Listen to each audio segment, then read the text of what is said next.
On a par exemple l'imam At-Tabari.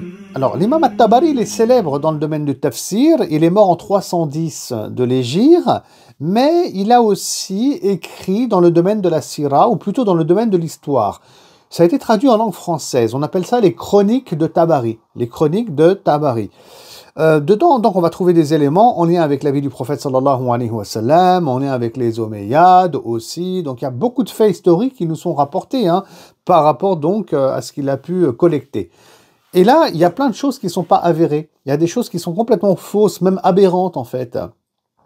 Et là, j'attire votre attention parce que quelqu'un pourrait dire « Ouais, mais l'imam At-Tabari, c'est pas sérieux, c'est un rigolo. Qu'est-ce qu'il fait? Il raconte n'importe quoi, des fois des âneries, des choses fausses, et on le sait. » Ça, il faut le savoir, il y a des choses fausses à l'intérieur.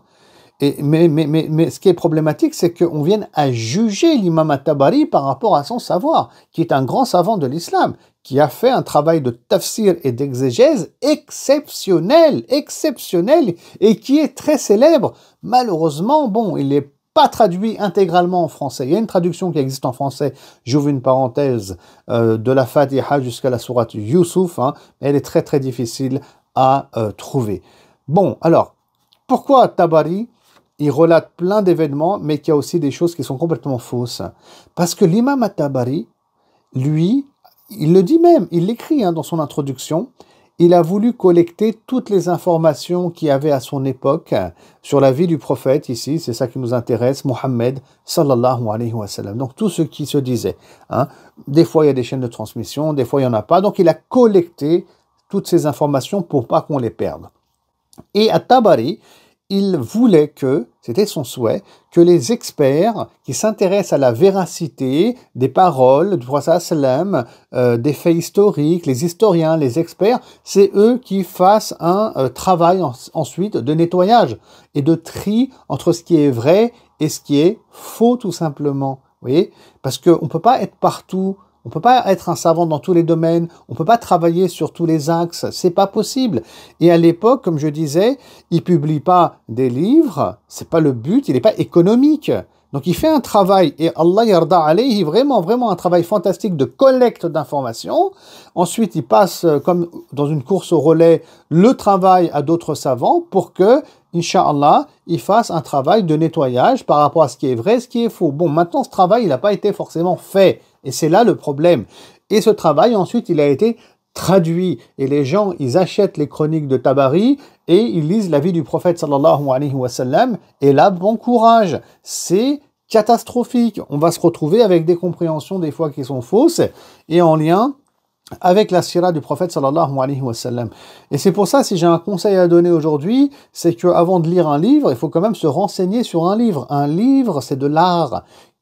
Alors, qui est l'auteur du livre? Il faut connaître l'auteur du livre. Aujourd'hui, les gens, ils s'intéressent même pas aux auteurs.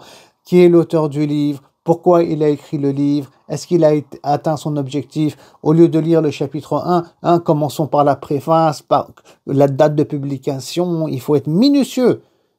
Il faut être minutieux quand on s'intéresse à un livre. On s'intéresse aussi à l'auteur. C'est très important. Et du coup, c'est pas le genre de livre que je conseille à la lecture, clairement. Et là, j'aimerais aussi souligner que les chiites, par exemple, les chiites, salam alaikum, alors tu souhaites écouter le reste du cours et accéder à plus de 70 heures de cours sur la vie du prophète sallallahu alayhi wa sallam, alors pour ça, il te suffit juste de t'abonner à ma chaîne YouTube et de souscrire à ce cours pour seulement 7,99 € par mois et on peut arrêter absolument quand on veut notre abonnement. Les cours sont déjà en ligne, il n'y a pas de cours en live. Alors pourquoi étudier auprès de moi la vie du prophète sallallahu alayhi wa sallam? Parce que c'est 20 ans d'enseignement, d'expertise et de recherche que je partage avec vous, avec plus de 100 cartes, photos et infographies, et on va tirer tout plein d'enseignements spirituels et contemporains, étudier même les versets du Coran en lien avec la vie du prophète sallallahu alayhi wa sallam, et tout ça pour développer notre amour envers Allah subhanahu wa ta'ala, tout ça pour développer notre amour envers le messager de Dieu sallallahu alayhi wa sallam. Ça nous permettra de vivre notre foi, notre spiritualité, et ça, c'est un objectif que je me suis fixé. Abonne-toi, souscris et je te dis à tout de suite. Salam alaikum.